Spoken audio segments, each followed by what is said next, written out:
¿Cómo están ustedes? Esto es El Campo, la Industria Verde, en una nueva emisión. Hoy con un tema crucial. Decía Florentino Meguino que sequías e inundaciones son dos caras del mismo problema, de la misma moneda.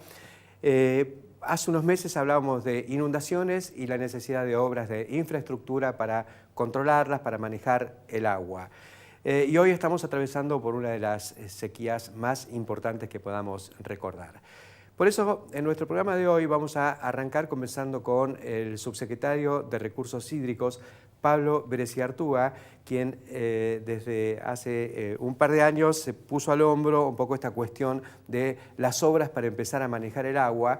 Y esta semana tenemos noticias muy concretas en materia de lo que se puede hacer y se está haciendo en la Cuenca del Salado, pero al mismo tiempo para el manejo de todas estas cuestiones que, a pesar de la sequía en este momento, no nos olvidamos que hace un año estábamos en una situación muy grave. Y al mismo tiempo, la posibilidad de convertir ese problema del agua en la oportunidad del riego. Esto es lo que vamos a conversar con Pablo Bereziartúa. Y en la misma línea hay un video muy interesante del CONICET sobre los eventos de tolerancia a estrés hídrico, tanto para trigo como para soja, que están ya disponibles, han sido desarrollados en una vinculación público-privada entre el CONICET y la empresa Bioceres y que están esperando un poco que se destraben definitivamente y que queden disponibles para los productores, porque es el tipo de tecnologías que también hacen falta para darle lucha a estos eventos.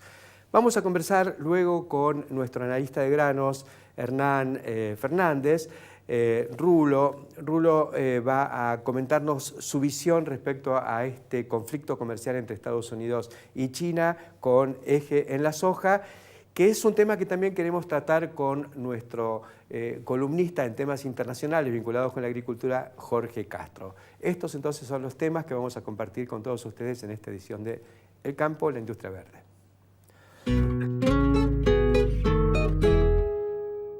El río con Hidrovía. 9 años agilizando la salida de más del 70% de las exportaciones argentinas. Hidrovía, vía libre para exportar. Aceitera General Dehesa.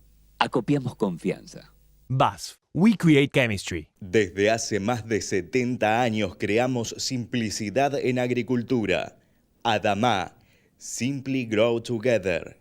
Avícola en conjunto con Porcinos 2018. Exposición y Seminario Internacional de Ciencias Avícolas. Todos los eslabones de la cadena productiva reunidos en un solo lugar. Visítela del martes 8 al jueves 10 de mayo en el Centro Costa Salguero, Buenos Aires, Argentina.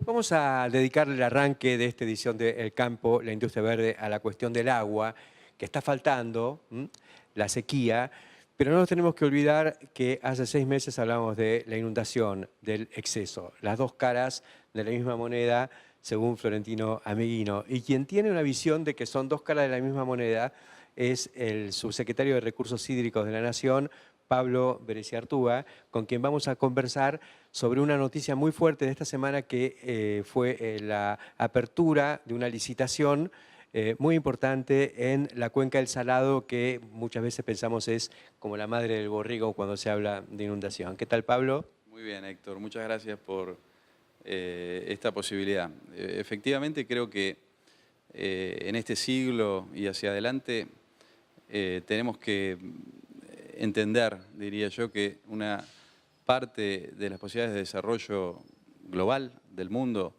y específicamente de nuestro país pasa por lograr un manejo inteligente del agua y en particular por generar inversiones, pero también estrategias de gestión que lleven a la adaptación al clima.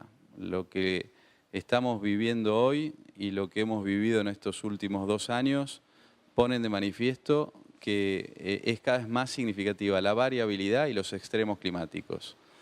Creo que lo que recién mencionabas es clave. Este gobierno, dentro de la visión que tenemos de lo relevante que es este tema, está comprometiendo recursos muy significativos. En el caso de la Cuenca del Salado, hemos abierto una licitación que es histórica, son 500 millones de dólares para hacer uno de los tramos que están dentro de la etapa 4 del Salado, que es la etapa que va de General Belgrano, en la provincia de Buenos Aires, a Bragado. En toda esa etapa, en esos casi 200 kilómetros, ya hemos licitado desde que asumimos en el gobierno, desde fines del 2015 hasta hoy, unos 950 millones de dólares y una parte importante, 500 de esos millones de dólares, son los que abrimos el día martes las ofertas. Y además con un formato que es muy relevante para Argentina, para que la Argentina pueda hacer las inversiones en infraestructura que necesita. Es muy importante que el plan de infraestructura empiece a incluir la posibilidad de ampliar la base de financiamiento, esto es que se logren financiamientos de otros bancos y en general financiamientos que tome el sector privado y también extender los plazos de repago. Y esta obra que hemos abierto, esta parte de la etapa 4, que son estos 500 millones de dólares, es la primer licitación que hace el gobierno argentino en años, te diría en décadas, que utiliza las posibilidades que ofrece la Ley de Obra Pública de la Argentina para hacer una obra con pago diferido. O sea que parte de los recursos son del Estado Nacional. Todos los recursos son del Estado Nacional, pero el Estado Nacional va a pagar estos 500 millones de dólares, va a pagar la mitad, como máximo, el 50% en efectivo, y el otro 50% lo va a pagar diferido 4 años. Y ese financiamiento lo va a aportar el sector privado. Eso es un mecanismo original. ¿Y se sabe cómo va a ser esa implementación? Sí, el esquema es que se paga a través del Fondo Hídrico, que es uno de los principales fondos de inversión en infraestructura que tiene el Gobierno Nacional. Es un fondo que se alimenta del consumo de las naftas y de los combustibles. Es muy predecible en ese sentido. Es un fondo que por alimentarse de la nafta también tiene acotado el riesgo inflacionario, porque la nafta sigue muy bien el valor de la inflación, y que lo que nos permite es dar garantías a las empresas que están compitiendo en estas licitaciones de que van a contarse, el Estado Nacional a través de este fideicomiso va a contar con los recursos para pagar la deuda en el futuro. La Argentina hasta el año 2015 lógicamente no tuvo un plan de infraestructura significativo y más allá de que eso es el resultado de una falta de planificación, de falta de proyectos y en general de falta de capacidad, también lo es de que es imposible hacer un plan de infraestructura y pagarlo en efectivo, pagarlo con la caja. Ningún país hace obras para los próximos 50 años, 70 años, 80 años y pretende pagarlas en 2 o 3 años, que es el plazo que llevan las obras. Pablo, tenemos entonces este tramo que es de General Belgrano a Bragado. Los canales siempre se hacen del final para el principio, pues si no te va tapando el agua. Pero quiere decir que ya estaba avanzado el tramo desde el San Borombón hasta General Belgrano. Sí, eso es correcto. La obra había llegado hasta General Belgrano y lo que está contratado por este gobierno es en recursos más de 3 veces en dólares la inversión que se había hecho en el Salado hasta ahora y en longitud también es un 30% más grande. Son en total hasta ahora 220 kilómetros. Vamos a pasar Bragado con los contratos que ya están firmados. Sigamos un poco río arriba. Digamos, en Bragado el año pasado no fue el epicentro de las inundaciones como sí lo fue todo el desborde de lo que venía del oeste, desde Córdoba, General Villegas, hasta La Picasa. ¿Cómo se está proyectando esto? Bueno, ahí también ya hay varias inversiones que no existían. Concretamente se está construyendo en este momento el reservorio número 3. La Picasa tiene en su plan original varios reservorios aguas arriba de la laguna de La Picasa que se han construido, pero hay uno que por conflictos que tenían que ver con la expropiación del terreno nunca se había construido. Es en el sur de Córdoba, es el número 3 y se está construyendo en este momento también con financiamiento 100% del Gobierno Nacional. La otra cosa que se ha hecho es que se ha avanzado con lo que es la rescisión del contrato para la estación de bombeo sur, que es la estación de bombeo de La Picasa que está sobre el territorio de la provincia de Buenos Aires. Ese contrato es un contrato que se había extendido en el tiempo de una manera totalmente irregular y que con la última inundación no se pudo terminar la toma de aducción de la estación de bombeo y hemos decidido dejar esa parte de la obra para el futuro, rescindir el contrato y transferir esta estación de bombeo a la provincia de Buenos Aires. Incluso el Gobierno Nacional le ha ofrecido, y es lo que va a suceder, pagar la energía por un año. También se ha avanzado con una obra sobre el territorio de Santa Fe, que la lleva adelante el gobierno santafesino, que es una parte del Canal Norte, que sale de la estación de bombeo norte y va hacia Teodolina, y que una vez que se termine va a poder hacerlo por gravedad, es decir, que la estación de bombeo va a quedar como una posibilidad de utilización, pero el canal va a poder funcionar más allá incluso de la condición en la que estén las bombas o de la disponibilidad de energía. Pero creo que el concepto aquí es que hay que hacer estas obras, y se están haciendo obras como no se hacían y no se han hecho por muchos años en la Argentina, pero hay otros dos componentes que son críticos para lograr esa adaptación al clima. Uno de ellos es contar con datos, contar con la información. Estas obras van a servir para mitigar los riesgos del clima, es decir, disminuirlos notablemente, pero nuestro ecosistema, nuestro ámbito productivo, que es una inmensa llanura, con las obras va a poder funcionar, va a tener tiempos más cortos de afectación en las inundaciones y si se manejan bien en las sequías, pero el riesgo residual, es decir, el riesgo que de cualquier manera existe, incluso cuando las obras se terminen, siempre va a ser muy importante. Y para poder administrar ese riesgo residual, para poder tener sistemas de alerta, es clave que haya datos. Y hoy la situación que encontramos en Argentina es una falta absoluta de datos, y los que hay, que son pocos, tampoco están en tiempo real. Entonces tampoco se pueden usar para la toma de decisión y la adaptación. Entonces la novedad que creo que podemos compartir es que hemos licitado la renovación de la red hidrometeorológica completa de la Argentina, que son hoy 420 puntos, para que se extienda hasta unos 600 puntos y que todos ellos pasen a estar en tiempo real. Ese es un contrato de 4 años, también es una inversión de 600 millones muy significativa que se empieza a ejecutar en los próximos 45 días. Esto es fantástico. ¿Y abarca toda la pampa húmeda? Va a abarcar toda la pampa húmeda, abarca en realidad puntos críticos en todo el territorio argentino, siempre teniendo presente que de cualquier manera, incluso cuando se termine esta modernización de la red, la Argentina todavía va a tener muy poca información comparándose con otros países. Para darnos una idea, el territorio argentino es 1/3 en superficie del territorio de los Estados Unidos de América. En Estados Unidos hay unos 45.000 puntos en tiempo real que administra el gobierno y que es información que se usa para hacer las políticas, para, por ejemplo, poder tener seguros que sean formas de transferir parte de este riesgo a los mercados financieros y también los sistemas de alerta. La Argentina, con el territorio que tiene, debería tener una red en algún punto de posiblemente entre 6 y 10.000 puntos en tiempo real. Estamos hablando del 10% de eso, pero partimos de cero. Es infinito, entonces. Pablo, da la impresión que todo lo que venimos conversando tiene como un sesgo defensivo, digamos. Estamos pensando en cómo resolver los problemas que nos genera el agua. ¿Hay en la visión del gobierno, del presidente Macri, una visión también ofensiva de lo que se puede hacer si se toma a la cuestión del agua, saneamiento de territorio, puesta en producción de nuevas tierras, una visión compartida con recursos hídricos?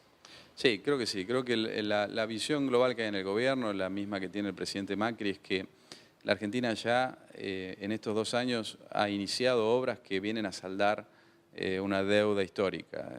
Esto involucra varias dimensiones de infraestructura, por supuesto el transporte, los corredores viales y también algunas obras como las que hemos estado mencionando aquí, que son claves para todo el complejo productivo y las economías regionales vinculadas con el agua.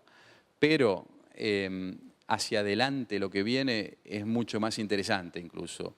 Pasa por volver a pensar en desarrollar una agenda de desarrollo de la Argentina, una agenda de crecimiento, una agenda que nos permite imaginarnos cómo van a funcionar esas economías regionales y cuál tiene que ser la participación pública y la privada, cuáles son obras estratégicas para que cada región empiece a fomentar y a atraer la inversión privada que haga que se creen puestos de trabajo de calidad, que se desarrollen nuevos productos de exportación, en definitiva que la Argentina ingrese a través de la infraestructura, a través de los datos y a través de las políticas públicas en el siglo XXI, en la revolución 4.0, en la posibilidad que tiene la Argentina, que es muy grande, como sabemos, de participar y ser un actor relevante a nivel global.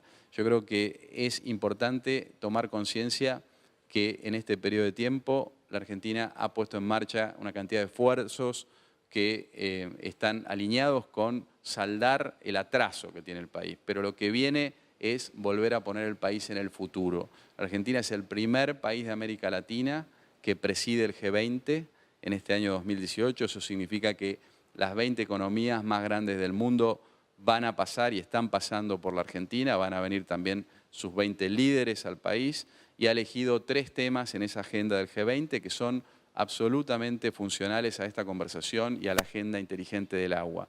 El primero es la infraestructura sostenible, que claramente es el tipo de infraestructura que hemos hablado en esta conversación, pensada en términos de su vinculación con la naturaleza, pensada en términos de utilizar la inteligencia para lograr infraestructura que sea relevante cuando sobra el agua y cuando falta el agua.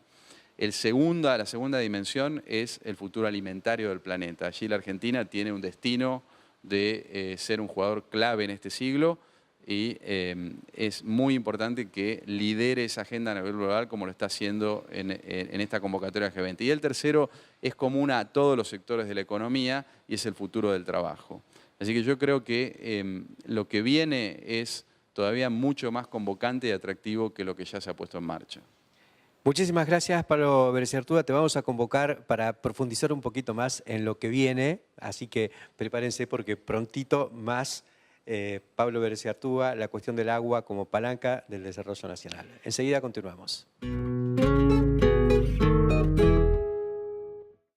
Saber lo que consumimos es valorar lo que producimos. IPCBA, Instituto de Promoción de la Carne Vacuna Argentina. Rizobacter es una manera diferente de hacer agricultura. Aplicamos tecnología para potenciar la vida de cada semilla en todo el mundo. Rizobacter, una empresa argentina. Toma, chavala. ¿Me prestás? ¿Cómo negarle algo a mi cuñado? Sos un capo. Mirá que está recién afilada.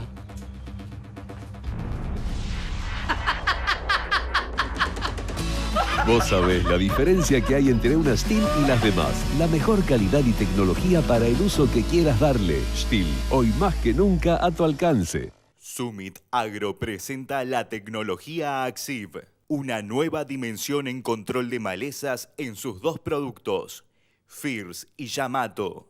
Summit Agro, tecnología japonesa líder, hoy más líder que nunca.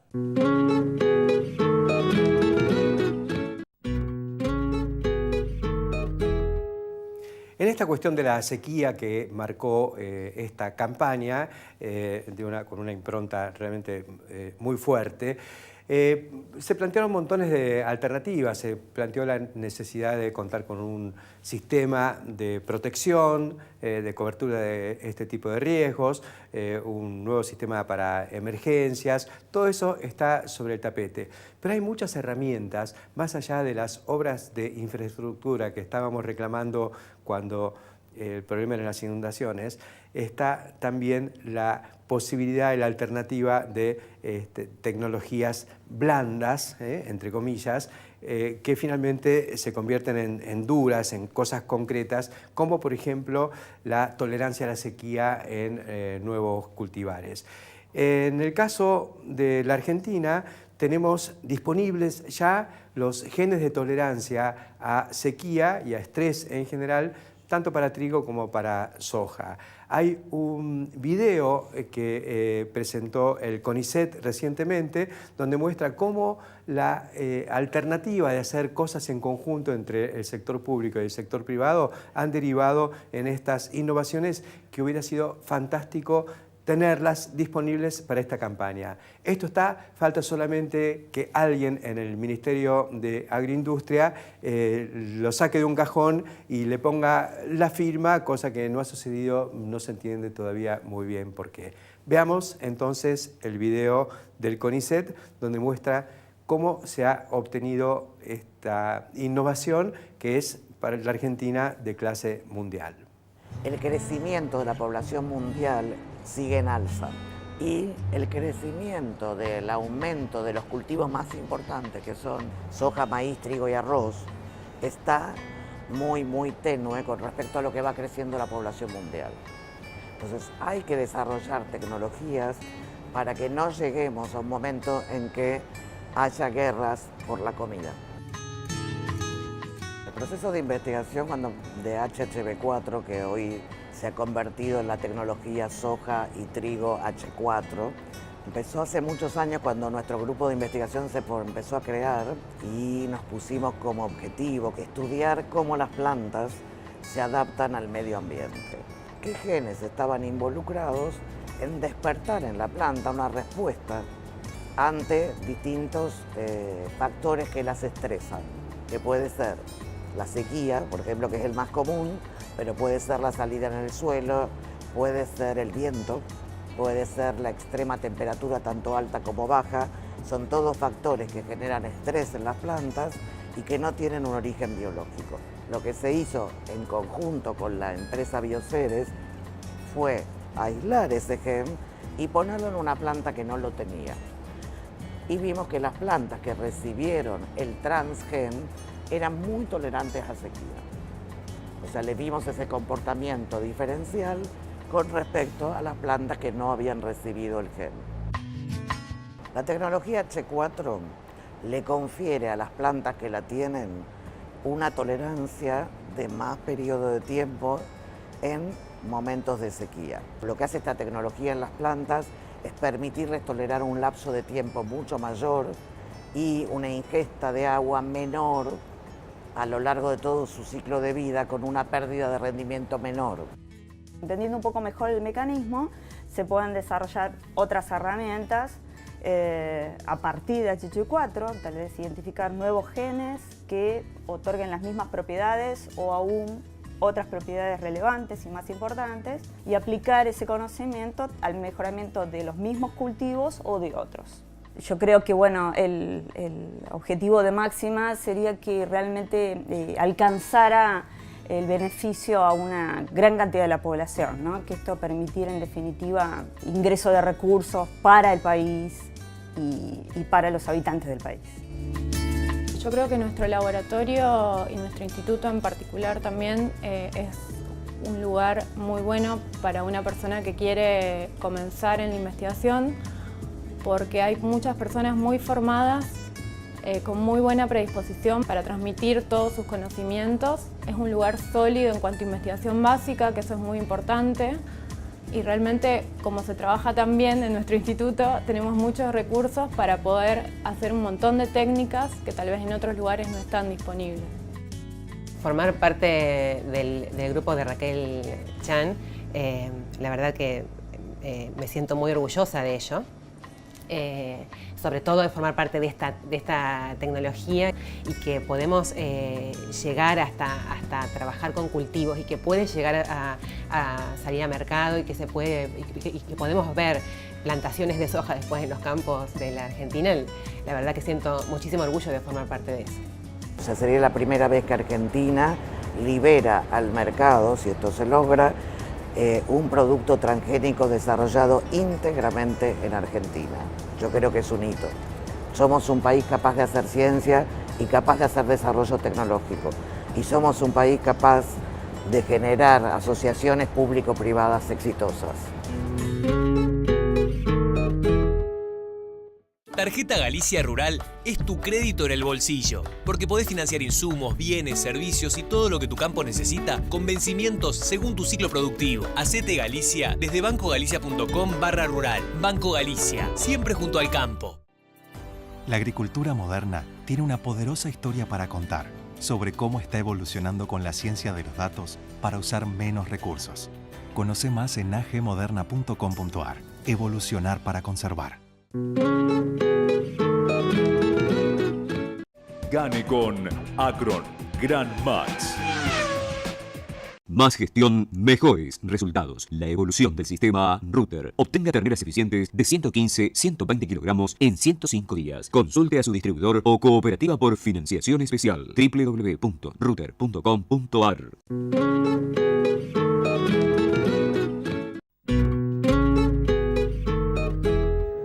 Los chisporroteos comerciales entre Estados Unidos y China generaron un descalabro en el mercado de la soja, principal producto que está importando China dentro de lo que son los productos de la canasta alimenticia. Se generan, digamos, situaciones de todo tipo, comentarios, hay un poco de confusión, que va a despejar nuestro amigo y analista Rulo Fernández. Contanos un poco cómo estás viendo esto, qué fue lo que pasó desde que China amenazó con meterle derechos de importación del 25% a la soja norteamericana. Bien, lo que sucedió de entrada fue una sensación de patear el tablero rotunda.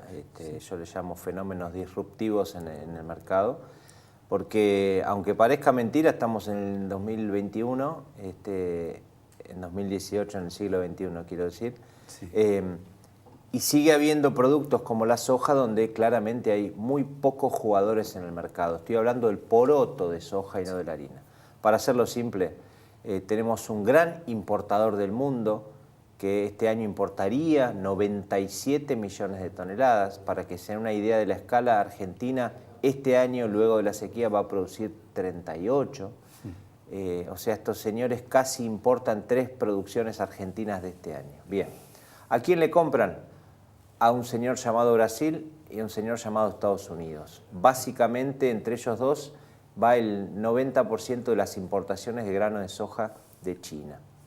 Cuando sucede esto de los aranceles de importación, la primera pregunta que surge en el mundo, y en el mundo literalmente, en el cual me incluyo, es si Estados Unidos no le exporta grano de soja a China, ¿quién le va a vender? Claro, porque Argentina no exporta mucho grano de soja.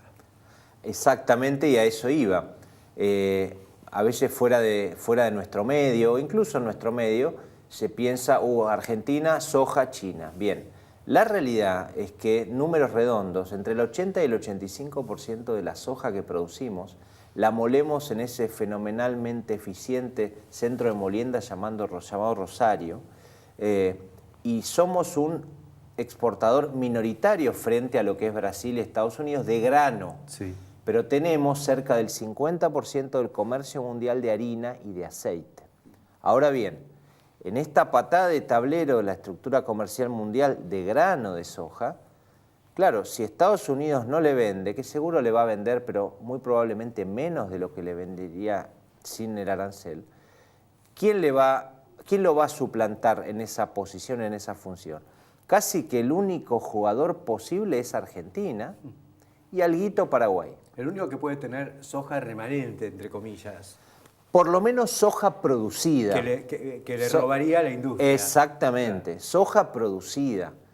No sé si remanente, porque acá hay un tema de oferta y demanda. Sin duda que si quiere exportar mucho más para intentar reemplazar parcialmente a Estados Unidos como origen de exportación de grano para China, pues tendrá que sacárselo a la molienda. Claro. Y ahí entramos en una genuina potencial competencia por originar mercadería para moler o para exportar grano. Claro. Eso debiera repercutir en el precio de los productos, justamente harina de soja y aceite.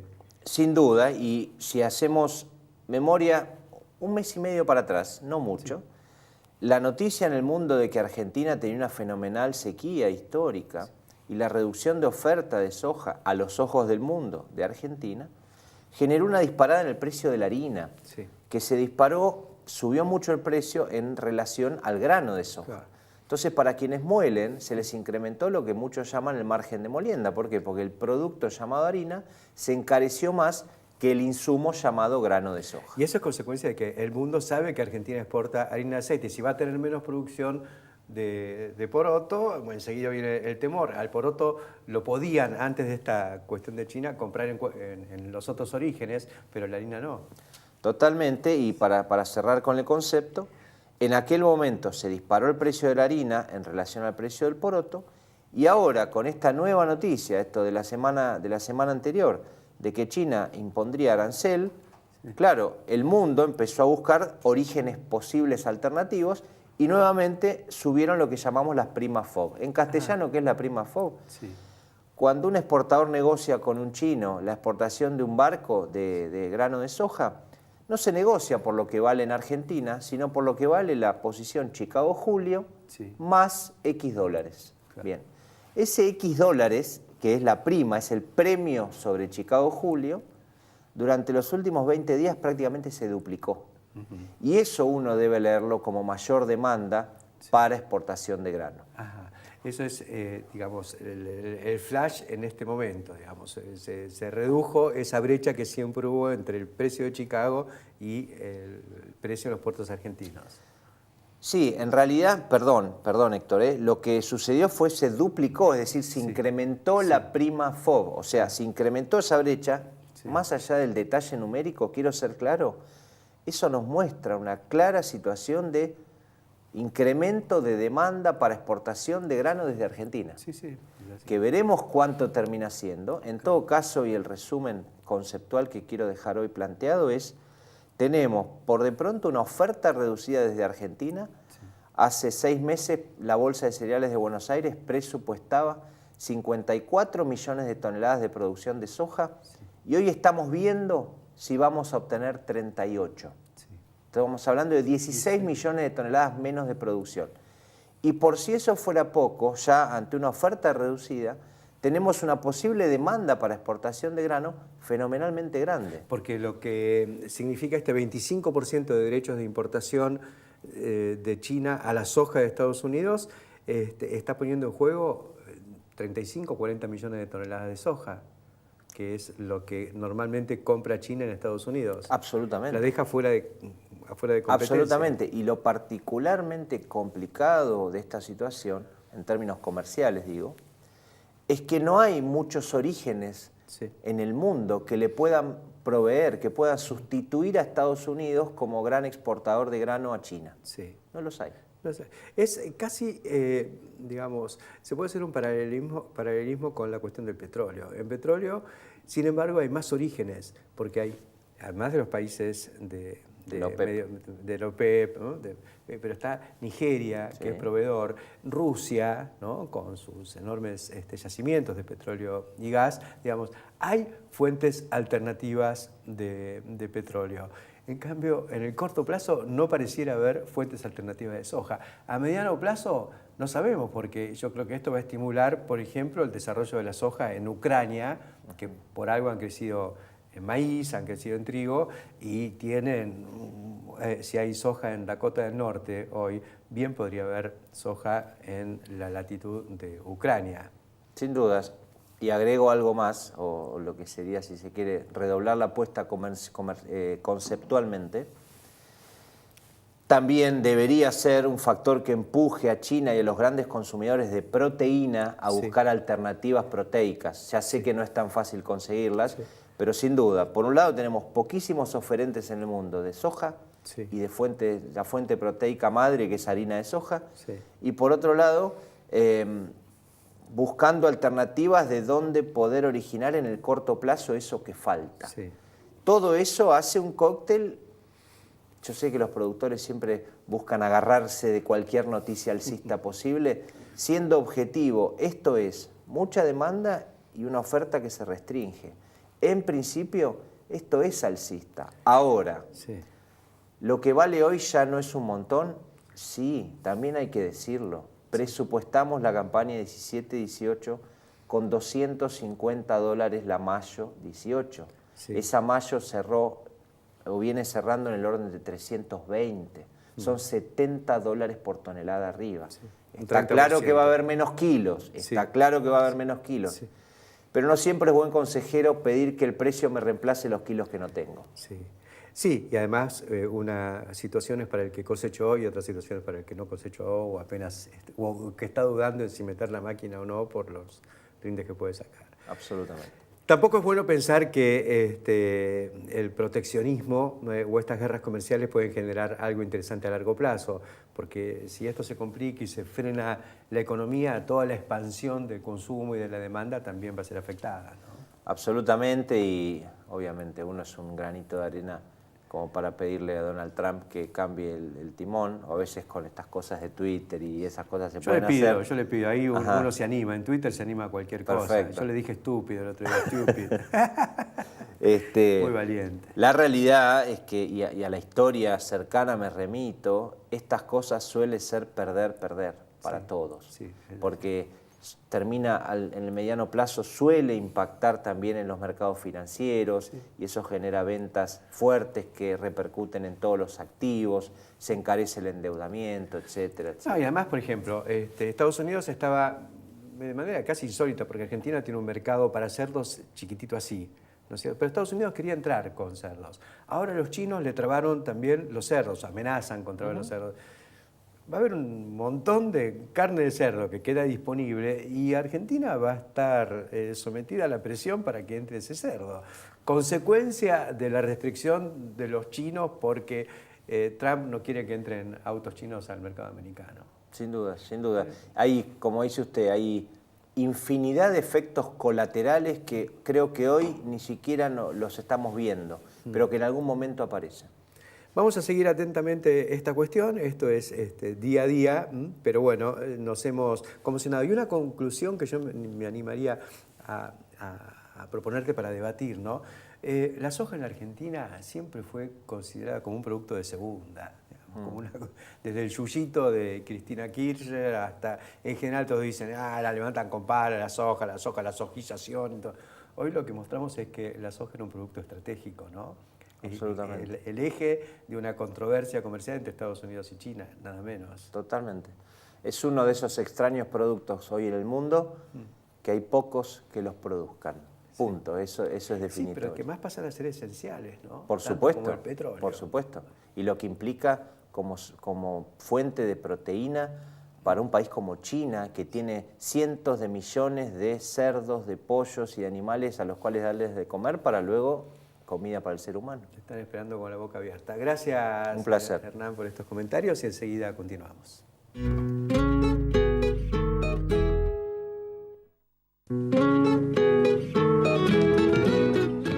Nuevos inoculantes Palaversiche Turbo con 3 bacterias, bradyrhizobios que fijan nitrógeno, azospirillum para promover el desarrollo radicular y pseudomonas que solubilizan fósforo del suelo. Tecnología de avanzada, Barenbruch Palaversiche. En Bio4 tenemos un compromiso, generar empleo, capacitación y desarrollo tecnológico. Bio4, construimos un futuro con más energía.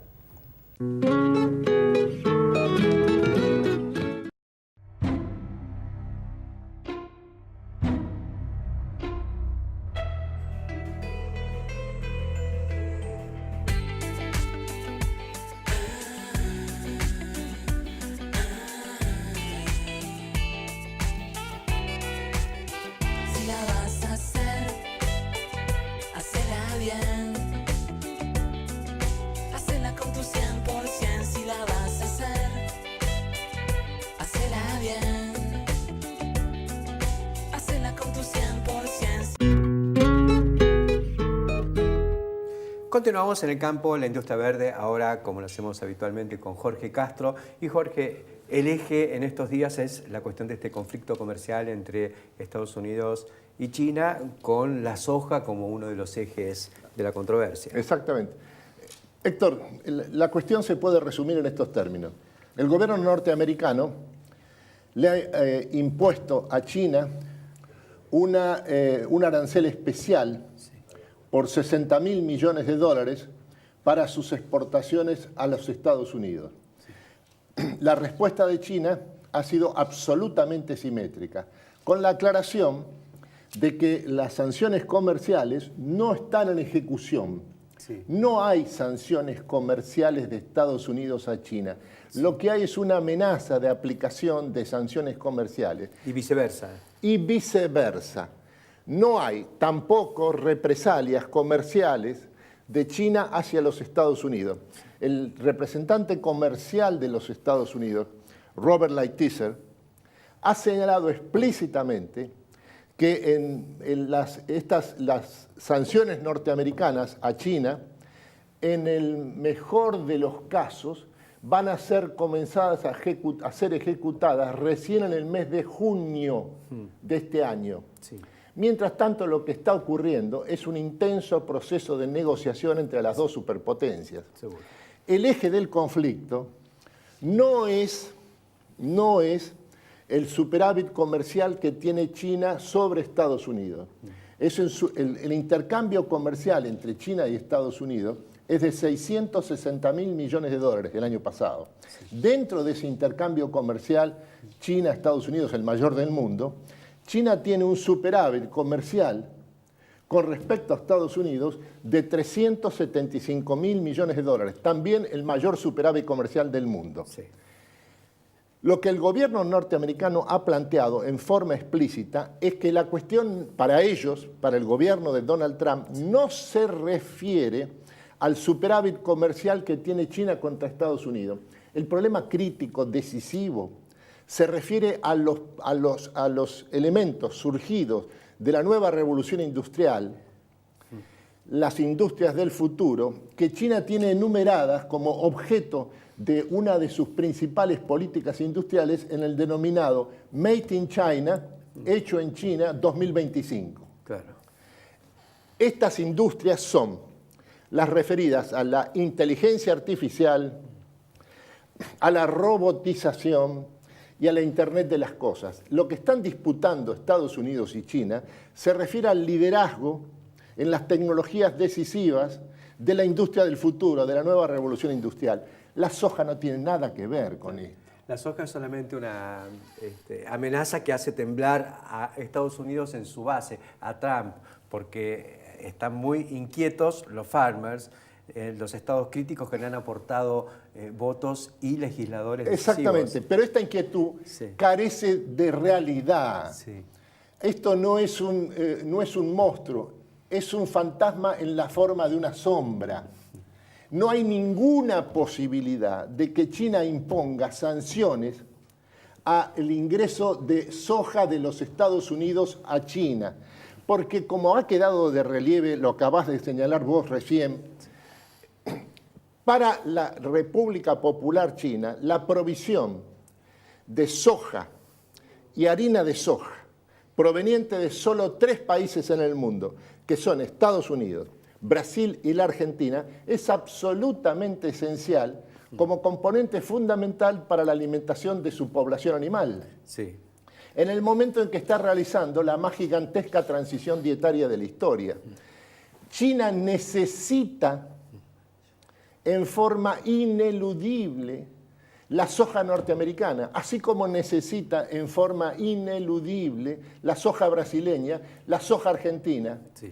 Y por intermedio de la soja argentina, la harina de soja del país. La realidad es que la soja está en el mundo. Entonces, absolutamente. Sí. Y solo en manos de 3 países. Sí, sí.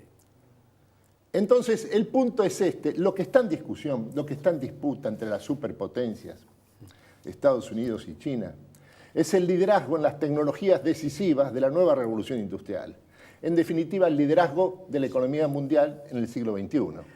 Ahora, ¿cómo se dirime esta cuestión? Porque ahí ya hay algo en lo que intervienen empresas que son fuertes en Estados Unidos, que también están en China, y empresas muy fuertes de China. Es decir, una cosa es Amazon, otra cosa es Alibaba, pero están las dos peleando por mayor penetración y participación en los mercados. Mira, mañana martes inaugura el foro asiático de Baodao. Sí. En la isla de Hainan, en China, el presidente de la República Popular, Xi Jinping, va a anunciar el más audaz y decisivo proceso de apertura de la economía china a toda la inversión transnacional, en primer lugar a la inversión norteamericana, sobre todo en lo que se refiere a las tecnologías de punta. Va a anunciar, conviene estar atento a eso, porque este es un mensaje de importancia mundial, el que va a tener lugar el día de mañana, del presidente Xi Jinping, va a anunciar un adelantamiento del cronograma ya establecido para desregular y abrir la totalidad de la industria financiera china a la inversión extranjera, sobre todo norteamericana. Y al mismo tiempo que esto va a ocurrir, va a anunciar un proceso, un cronograma de liberalización y eliminación de las tarifas a la importación de automóviles a la República Popular, que lo llevan en un plazo de 3 a 5 años a su virtual desaparición. O sea que hay vos estás viendo una especie de fase nueva en la era de la globalización. Absolutamente. Las dos superpotencias compiten y al mismo tiempo se integran. Integración y competencia es lo mismo en la era de la globalización. ¿Por qué competencia? Porque es puja por el poder. No se trata de una relación de noviazgo la que existe entre Estados Unidos y China. Se trata de una relación de poder y por lo tanto de equilibrio de fuerzas entre las dos superpotencias de la época. Al mismo tiempo esto se realiza cuando el proceso de globalización se acentúa y por lo tanto la integración entre China y Estados Unidos es cada vez mayor. Es muy interesante tu visión porque en general, bueno, discrepa con lo que se siente en el mercado, lo que se escucha por ahí, que es que, bueno, que vamos a una guerra comercial y que vamos a una profundización o un regreso del proteccionismo. Exactamente. Yo siempre tengo presente lo que dice Shakespeare sobre este punto. Shakespeare dice, el miedo es alguien que llama a la puerta y que cuando uno va a abrir, no está. Winston Churchill dice en las Memorias de Guerra, la mayor parte de las catástrofes que se prevé nunca suceden. Las crisis son inevitables, recurrentes, endógenas a la acumulación capitalista. Lo que hay que excluir es la visión catastrófica. Es así, esperemos que sería catastrófico realmente volver al proteccionismo, volver a las guerras comerciales, eso achica. Tal cosa no va a ocurrir, no sucede, no hay tal cosa. Pensaba plantearte, mirá si hay un escenario así, pero rápidamente pensé, me vas a decir, eso no tiene sentido porque no va a suceder. No hay historia de lo que no ocurre. Fantástico. No se toman decisiones sobre la base de hipótesis y de especulaciones. ¿Qué sucede si China decide dejar de comer durante un plazo de 2 años? Y por lo tanto no importa más granos para la alimentación animal. Es muy probable que el mundo termine, pero ¿por qué preocuparse si el mundo va a terminar si evidentemente tenemos por lo menos 12 años de plazo, 12 meses de plazo? Gracias, Jorge, por tus comentarios de hoy. Por supuesto que, bueno, seguiremos muy atentamente esta cuestión de Hainan y la... Mañana martes. Sí, ok. Este discurso es fundamental, tiene importancia mundial, ¿eh? Ahí estaremos. Gracias, Jorge. Enseguida continuamos. Snack Crops, Sociedad Anónima, líder mundial en la comercialización de especialidades con fuertes raíces en Argentina, lo invita a sembrar maíz pisingallo y girasol confitería para sus mercados en más de 60 países. Contáctenos al 011 5246 1901. Vía mail a sergio.casas@snackcrops.com o bien visítenos en nuestra planta industrial ubicada en Pehuajó, provincia de Buenos Aires. Renatre se moderniza. Desde el 1 de marzo, nueva libreta de trabajo rural. Solicitala a través de internet en forma sencilla y segura. Ingresá en portal.renatre.org.ar o en www.renatre.org.ar. Renatre. Derechos y obligaciones para el campo que hacemos todos. Haga bolsa los problemas de la cosecha. Y Pesa Silo. En Bolsa Más. Con 90 años de experiencia, Cestari es sinónimo de tolvas en Argentina y el mundo. De la cosechadora al camión, Cestari es la solución.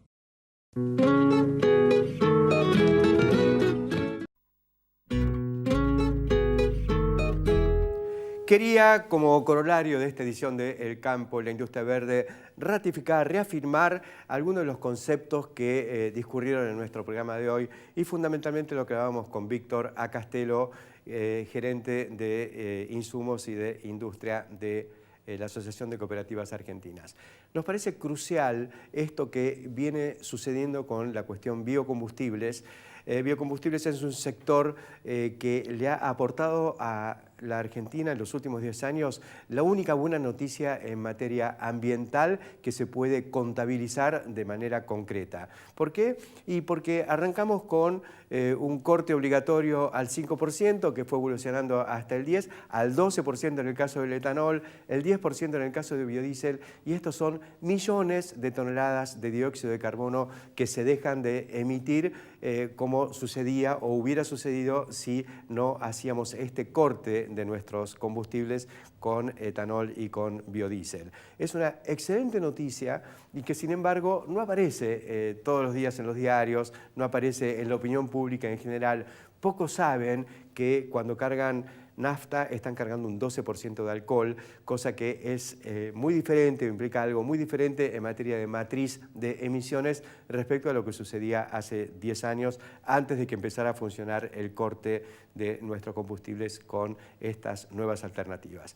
Desde el punto de vista del interior, esto ha generado enormes inversiones, miles de millones de dólares entre plantas de biodiesel y plantas de etanol, y al mismo tiempo fueron una forma muy concreta y masiva de agregar valor en origen. Estamos también reduciendo emisiones de dióxido de carbono que se hubieran generado si llevábamos el maíz de la zona de Villa María, Río Cuarto, al puerto de Rosario, porque la salida alternativa de ese maíz es el mercado internacional. Estaríamos impactando más en el mercado internacional de un producto sobreofertado como es el maíz si no tuviéramos este desarrollo local. Y todo esto ha sucedido con apenas 1,5 millones de toneladas de maíz que se están convirtiendo hoy a etanol. Imaginemos lo que puede ser pasar del E12 actual al E18, como nos planteaba Víctor Acastelo, y que buena parte de eso va a ser capitalizada por el sector maíz porque la producción de caña de azúcar no puede crecer mucho en condiciones competitivas en la Argentina. Por lo tanto, todo el crecimiento en el corte de nuestras naftas con etanol se va a dar fundamentalmente por el lado de los cereales y en concreto por el maíz. Nos parece que esta es es un camino inseparable del futuro del desarrollo agropecuario y agroindustrial de la Argentina. Desde el punto de vista del productor, que muchas veces se pregunta, bueno, pero a mí como productor, ¿para qué me sirve? Este año tuvieron una demostración más que contundente. En el hinterland de Villa María, Río Cuarto, el maíz vale lo mismo que en Rosario, que es el puerto de embarque. ¿Para qué sirven los biocombustibles? Y justamente para mejorar el precio que finalmente recibe el productor. Si además los productores se involucran en esto, como lo hacen, por ejemplo, a través del movimiento cooperativo, los productores que pertenecen al sistema de ACA son socios en este emprendimiento. Y lo mismo reciben los beneficios otros productores que pueden no ser socios. Pero hay también sociedades de productores, como el caso de Bio4, que son 20 productores, o ahora 28 productores, que invirtieron fuerte para construir una planta que ha generado beneficios para toda la comunidad. Fundamentalmente para ellos, que son los que arriesgaron, los que pusieron su capital en juego para desarrollar esto, pero también generando actividad en todo lo que tiene que ver con las industrias relacionadas. Se generan subproductos que pueden ir a la producción de carne o leche, se genera más actividad, más viajes de camión y todo lo que repetimos y venimos comentando semana a semana. Larga vida para los biocombustibles. Shell dijo en un documento la semana pasada que ellos no ven una perspectiva para el petróleo más allá del 2050 o 2070, tenemos que desandar, y ellos están pensando en desandar el camino de lo que le ha dado origen a esa compañía y con lo que ha vivido hasta hoy, pero ellos son ya grandes productores de etanol a través de Raízen en Brasil. Esto es lo que tenemos que mirar y no olvidarnos nunca. Hasta la semana que viene.